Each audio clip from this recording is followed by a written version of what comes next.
Hello, good day. So, in this session, we will be tackling two chapters. The first chapter is about the Ethernet. This is a chapter 9 of our instructional materials. Another topic will be about planning and cabling networks. This is chapter 10 of our resources. So, these two chapters are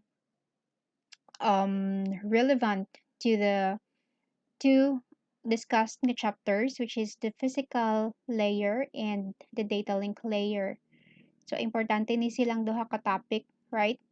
Kay para makita nato ang mas detalyado pa gyud nga content of the data link and the physical nga layer. So, data link has this, I mean, Ethernet or Chapter 9 has these objectives: identify the characteristics of network media used in Ethernet, describe the physical and data link features of the Internet. So, kung tawan nimo sa objectives, so, highlighted diha si physical and data link features sa atong Ethernet, the functions and characteristics of media access control method used by Ethernet Protocol 2, the importance of Layer 2 addressing the application and benefits of using Ethernet switches in a LAN as opposed to using hubs. So, dinhi makita nato, no, right? Unsay kalahian sa hubs and nganong gi-migrate siya to a switch. We also have the ARP or address resolution process. All right. So this is the early years of our Ethernet. So before gigamit siya sa topology nga bus in terms of physical and logical nga architecture, right? And then gi-migrate siya to the star topology in terms of physical, but then ang logical niya nga architecture nagpabilin gihapon siya nga bus. Okay, so kung makita ninyo dinhi ang difference sa dinhi nagamit ta og um wala tay central device, right? Meaning to say, ang ato ang cable nga gamit dinhi are shared by this workstations. While dinhi sa migration na niya or sa star topology na ano tay isa ka central device, in which mao siya ang diha nato i-connect tanan nga mga workstations nga naay kaugalingon niya nga wire. So kung tan-awon ninyo, so kani wala na yung naka-shared nga wire dinhi unless na po kay i-connect sa hub dito to another device. Okay? And then ayun po. So mao na niyang nahitabo sa karon. So ang hubs pod nakita sa mga developer nga medyo naa siya characteristics nga kulang, no? That is why nag-migrate ta karon to switches. So, I will be uploading or attaching links, no, on the difference of using hubs and Ethernet switches. So, basically, mao ni inyong tan-awon. Though naan ni siya sa YouTube, the hubs, switches, and routers explained what are the differences, no? We also have the difference between the fast Ethernet and gigabit Ethernet. So ang before ang daan man gud nga ginatawag nato ana bitong mga slot wherein you can attach your UTP cable using the RJ45 nga connector is fast Ethernet, and based sa ato apong packet tracer nga mga devices dito, kung tan-awon ninyo ang physical nga aspect sa mga devices, fast Ethernet pa gid ang gigamit. But in the real world, kung mopalit ka og bag-o nga router ni Cisco, ang fast Ethernet ilan na siyang gi-change og gigabit Ethernet. So basig matingala mo nga pag makagunit mo og router, like maka-configure mo og router sa actual, basig matingala mo nga nganong di naman ni pareha sa amuhang packet tracer simulator, no? Giilisan siya, gi-upgrade lang ang fast Ethernet nato into a gigabit Ethernet. But then maora gihapon iyang functionality, mas nipaspas lang siya, mas na-improve lang ang iyang feature. Alright? But as to the, kung i-sum up po nato ang difference nila, no, sa hubs and sa switches, mao ni sila, no, natay mga mga key terms din here. We have unsay objective ni hubs. Ang objective ni hub, no, is to transmit the signal to port to respond where the signal was received. While si switch, it enables connection setting and terminating based on the need. In terms of layer, si hubs works on the physical layer, while si switch go work siya on the data link layer, meaning to say na siya yung functions to connect to the upper layers, while si hub sa physical lang gid. So, mo na siya isa ka rason nga nang nag-migrate na to switches, no? What else? In terms of ports, ayan, upat lang ka ports si hubs, and si switch pwede siya na ay 24 up to 28 nga ports. In terms of transmission, hubs uses broadcast type transmission, while si switches gagamit ang unicast, multicast, and other. In terms of collision, si hubs na siya single collision domain. Si switches, each port na siya kaugalingon nga collision domain. And so on and so forth. So, mas maklaro ni siya kung tan-awon ninyo itong video nga akong i-attach along with this recorded nga video. Let's move on. Balik ta sa slide. Ayan. Okay. Alright. So, maano ni siya, no? Maano ni siya ang function sa ato ang Ethernet, no? Without Ethernet, kanang imong LAN diha nga network cannot connect with the one nga mga networks po, no? Okay, ayan. Ito yung sinasabi ko nga basig mawala mo, no? When we say gigabit Ethernet, we mean fast Ethernet gihapon sa old nga version sa mga ports, right? Ayan. So, gigabit Ethernet or the Ethernet technology is applied beyond the enterprise LAN to MAN and to WAN-based network. So, basically, ang structure manggid sa ato ang network is ani na kay local area network. That could be your school, your office, and then we also have from LAN, i-connect nimo na siya sa imong metropolitan area, and then connected with a wide area network. All right. Okay, in terms of Ethernet standards and implementation, so dinhi nato makita si Ethernet. That is data link and physical nga layer. So pasabot, parts sa iyang functions are kadto bitong two sublayers sa atong data link and mga operations pod sa atong physical layer. So Ethernet is defined by your data link layer again and the physical layer protocols. So in terms of limitations, nganong isa po ni siya karason no nganong ni-change na from hub nga nag-operate na sa physical to a switches. So, ano nilang mga limitations? Limitations sa layer 1 which is physical nga kaya buhaton ni layer 2, no? Okay.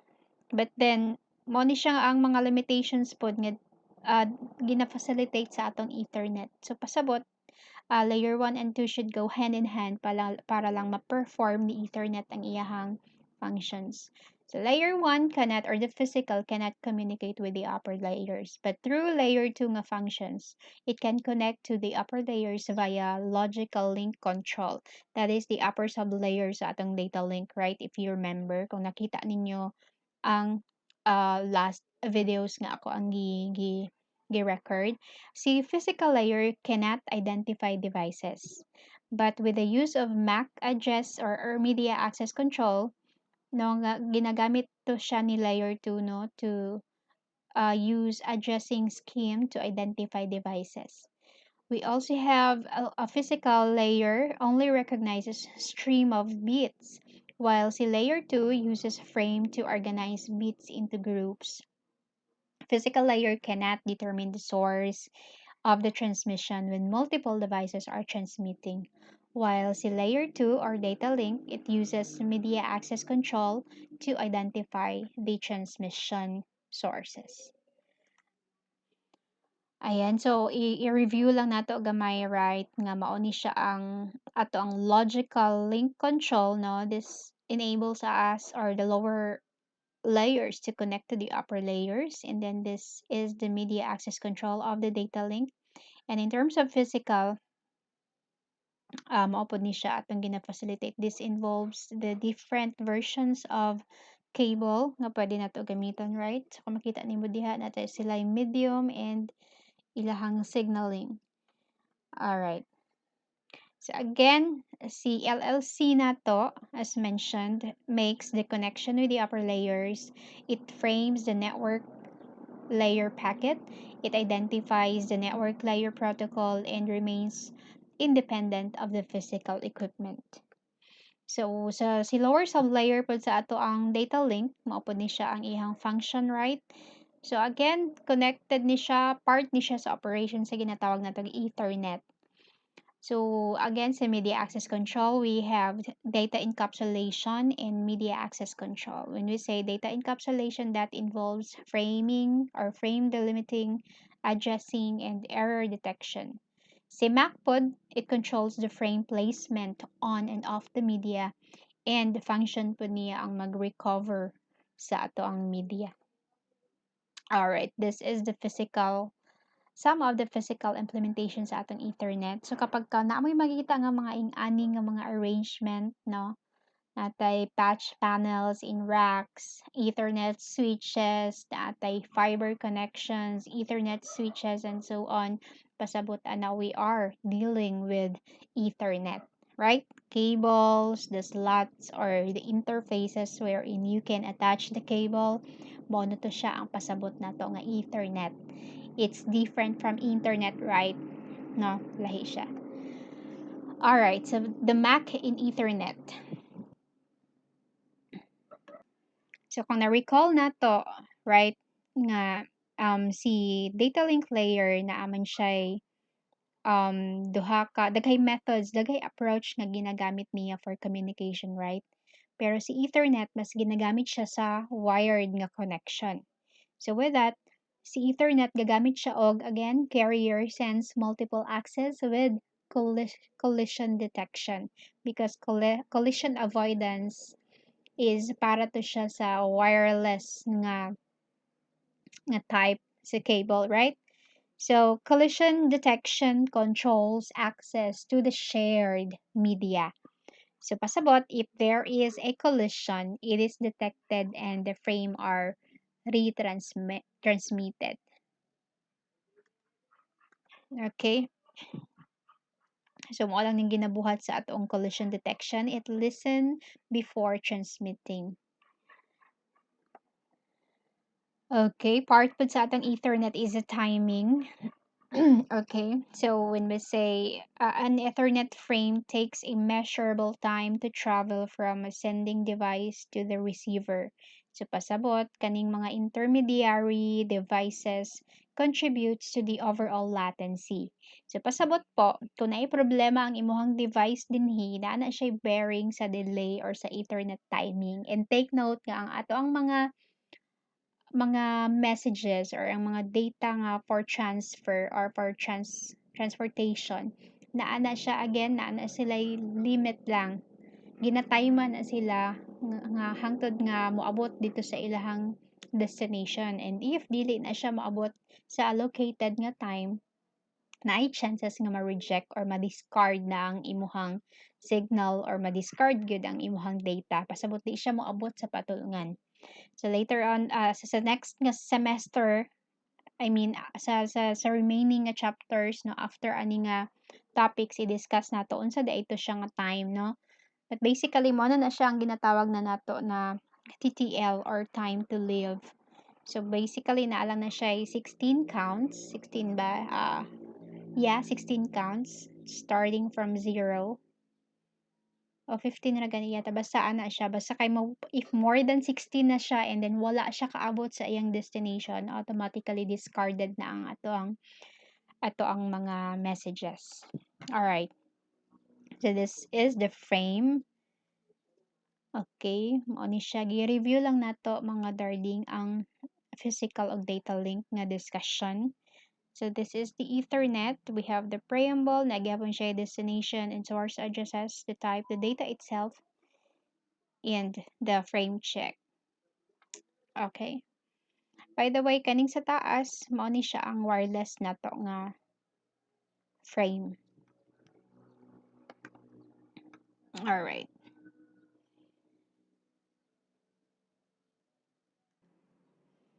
So the MAC address or the addressing in Ethernet.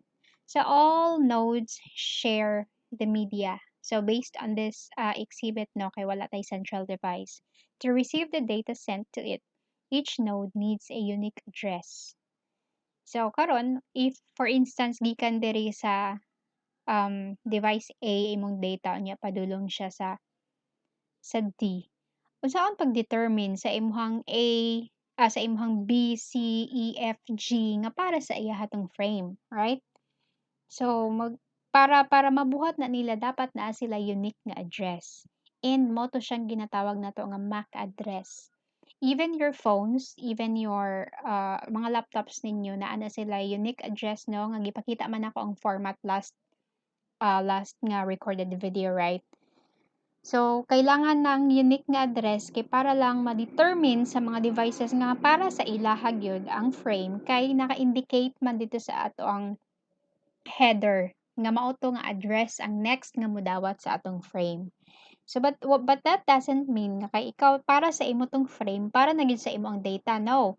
Kailangan nimo i-check ang mga details pa dito kay basig dili intended sa imo ang logical nga address or ang IP address. Alright? Alright.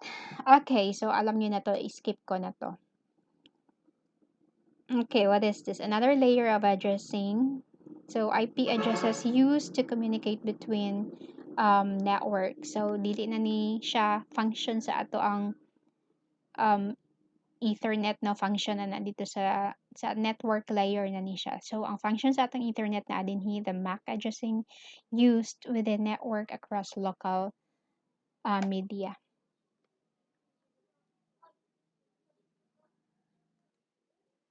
Alright, this is a sample encapsulation nga ginabuhat no sa mga devices or sa switch or sa layer 2 and physical, right? So, mo na si H1 nga I need to send this frame to the server. So, this time ang atong server na siya address, logical address nga 1 to 200 and in terms of MAC mao pa ni siya yung address. Ang source mao ni siya ang iyang IP 1.5 and then ang MAC address niya mao ni siya. Mao ni ang unique na address sa ato ang source host and sa server pod mo ni siya iyang unique na address. Alright, so ingani mahitabo sa atong Ethernet frame. So kailangan ma-indicate dito during encapsulation or decapsulation no nga ang destination MAC will be the server. So na siya 28 ang last sa MAC and the source MAC is this. But along with this, naa na daan tong destination og source nga logical address, right? So ang destination IP will be 200 and the source is 1.5. And of course, we have the data. So mo ni siya ang packet nga gikan sa atong network nga gi-forward sa imuha to encapsulate na para mahimo siya og frame, right? So the unicast IP and the MAC destination address are used by the source to forward the packet. All right. So, legacy using hub. So, isa ni siya, mo ni siya ang isa ka rason no, nga nung i-migrate na nato siya into a switches kay nga naman same network bandwidth shared by 12 host. Okay. A network collision increase, still naa gihapoy one collision domain. So, nga niya mahitabo no basta kay problema siya sa collision pasabot poor ang performance sa atong hubs. So with that case, mo ni siya gi-migrate nato siya. So kung na kay hubs din ni okay lang gihapon but in between hubs na tay switch. So acting as the bridge between two shared media hubs. Ayan. So with that, two collision domains, one for each shared media LAN. Okay?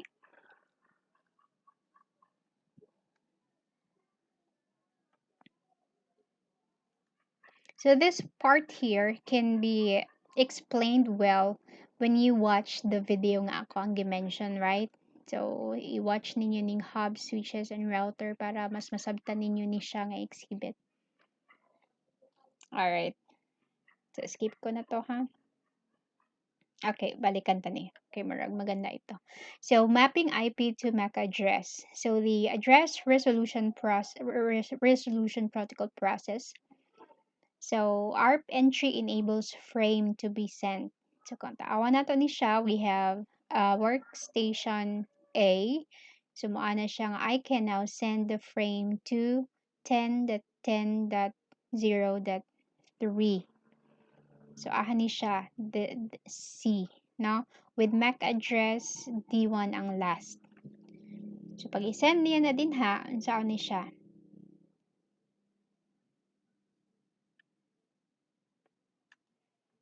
So si router na to, based sa iyang router table, i-forward na pud niya tong niabot nga details sa iya or niabot nga frame sa iya based on the route in the routing table. So based sa atong discussion, si routing table naa siya tatlo ka knowledge, right? Kadtong mga directly connected network sa iya ha, remotely connected network sa iya ha, o kadtong mga addresses, right?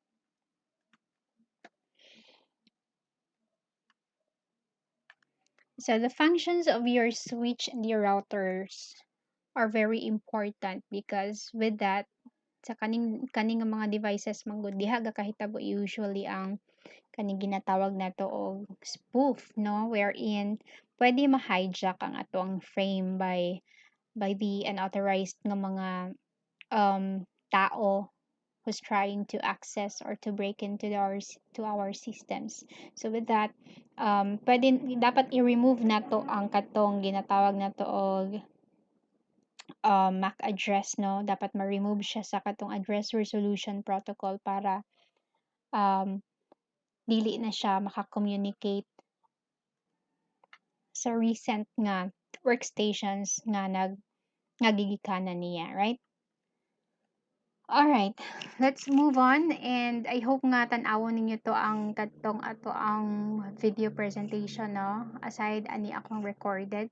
So mao po ni siya ang mga broadcast uh, issues, no, sa ato ang address resolution protocol. We have broadcast overhead on the media and security.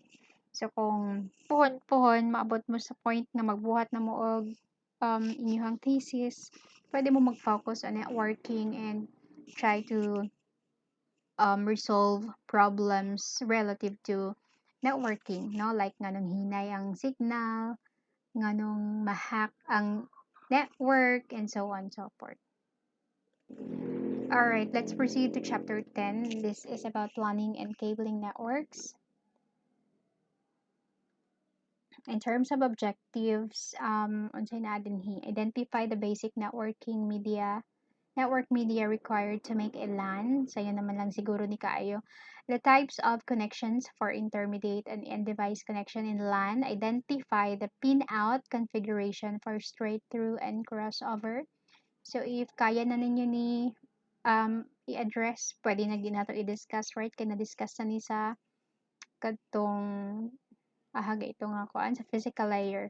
The different cabling types, standards, and ports used for one connection. Basically, these two chapters are just review sa physical ug sa ato ang data link nga layers. The function of device manager connections when when using Cisco equipment, and so on and so forth. So, ayan lang. So, you need to select appropriate hardware, including the cable to install to several computers together in LAN.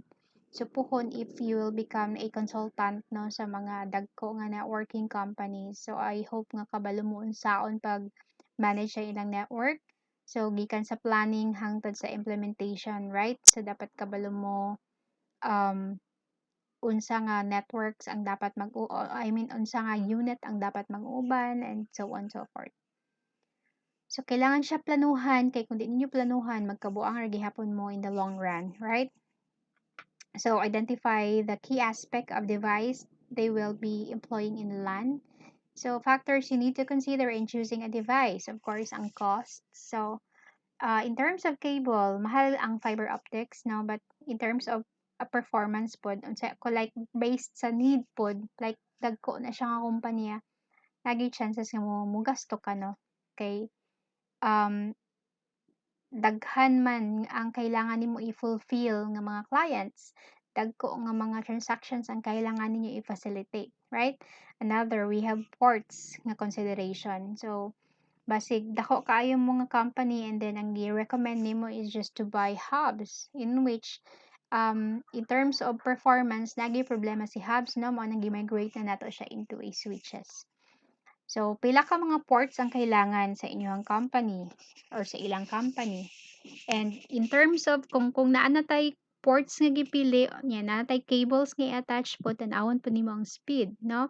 Not just sa cable nga speed, but also ang speed po sa imuhang um, internet service provider, no? Pilay bayaran nimo per month. Kaya of course, kung barato siya, so mag-wonder ka, okay ba ang performance sa ani in terms of speed, kay barato ra imong gibayaran per month. We also have expandable and modular nga mga equipment. And of course, i-consider po nimo nga manageable siya. Like na ay nag-down nga isa ka workstation, na ay nag-down nga isa ka switch, kaya na nimo to siya i-monitor sa imuhang equipment stock or sa imuhang kaning ginatawag na to unsa ni siya, uh, basta sa imong data center.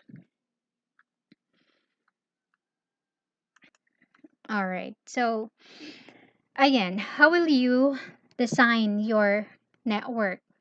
So pwede nimo siya ingani-on, right? One large central switch. Now, so naalay isa ka switch diha. But basically, isa ra ka network imong ginabuhat din here, right? Of course, kay switches are may gipakita nato din here. If you wanted to connect to other network, you make use of the router. We also have multiple switches connected with a central device. So kung tanawan nimo, LAN na gihapon na siya, pero na reason nga nung giing ani ni niya, right? Naa siya switch, na siya switch connected to a central switch pagid, no? So mo ni siya ang iyang reason, no? Nga nung giing ani ni siya. So a failure of any of these switches only affects the directly connected pieces. So sample, na failure din he. So ang apektado kanila nga mga workstations. The rest can still communicate with other. Okay? So another, the failure of either of these central switches does not stop network operation. So if in case fail ni siya or down ni siya nga device, kaya gihapon maka-communicate aning naa diri nga mga devices to the upper devices because nag-exist pa ni siya nga switch because of this wire. Alright? So kana siya part sa inyong planning and cabling, right? What else? In cabling area, mao ni siya ang ato apong mga plans. For instance, mao ni siya atong work area. We have a patch cable and then another horizontal cable. We also have patch panel, switches, and so on. So kani siya mas ma-experience ninyo ni siya if mag-enroll mo sa computer system servicing sa TESDA, no? So dito ma-experience ninyo unsaon pagtaod sa patch panel and other nga mga configuration pa dito. Alright, another consideration is kung unsa nga category sa UTP inyohang gamiton for your LAN. So, unsa pod nga arrangement ang inyong gamiton, no? So, dapat kabalo na mo ana as consultant. So, we have here straight through cable, 100 Mbps, category 5 iyang gamit to connect the switch to a router. Then, kani siya to connect two routers na atay crossover nga gigamit. So kani siya straight through for a different device. This is straight through gihapon for a different devices. What else? Crossover for the same devices and straight for hubs and a workstation or end device.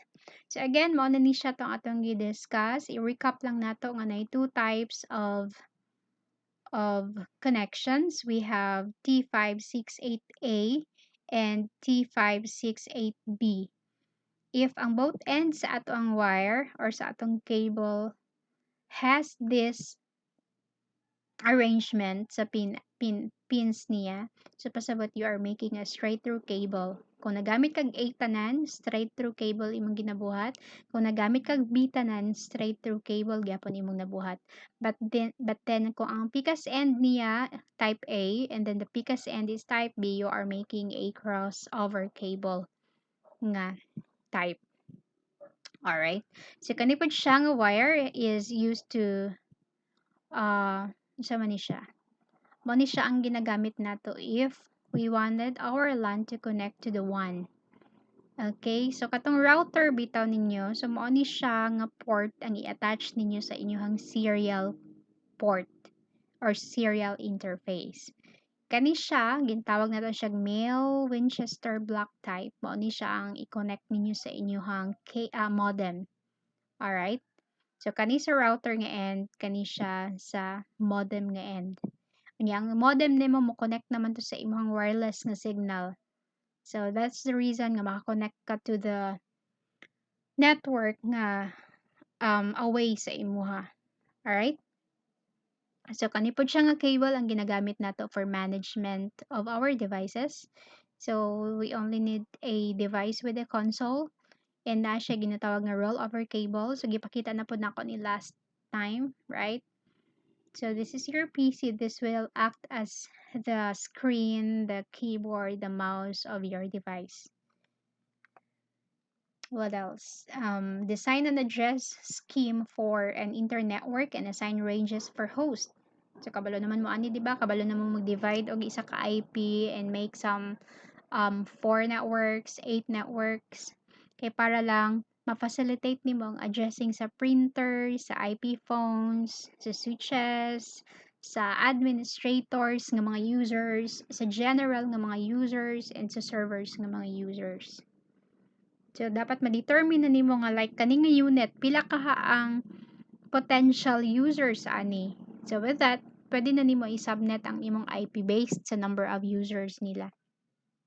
Alright.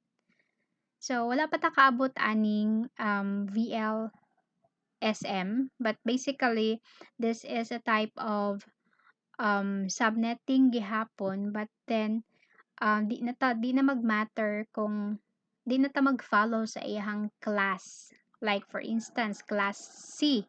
So by default, kabalo ta nga 254 ang kaya niya i-accommodate. But then sa variable length subnet mask, man siyang VLSM, na ay chances nga bisag class C siya, mo more than 254 pa ang kaya niya ma-accommodate.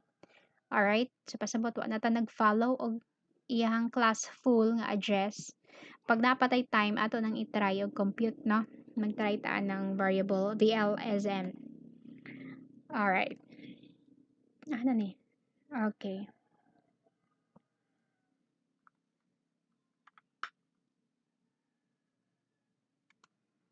Alright, in this exhibit, try na itong pangutana. So, we have a network din here. Can you determine now how many or the optimum number of subnetworks in this network? So, kani siya, kung tanawon na to na siya ay one network, two networks. How about this? Two networks lang gihapon. Alright? So, as consultant pohon, as network administrator, dapat kabalo ka mo determine kung pila ka network ang nag-exist sa inyong company. So, another example, counting the subnets. So, pila ni siya. Give you 5 counts para answeran ni siya. So, we have, so pila inyong answers. The answer is 5. So, asang 5 ma'am, this workstations to this router, that's one network. 2, 3, 4, 5. 5 networks. Okay? So, ing ato lang kasayon ang duha ka chapters and I will see you all to the semester 2, which will be discussed next week, Try na tog mahuman na gid tanan ang ato ang topics kay para libre na mo ug wa na may problema. Thank you so much for listening. Bye.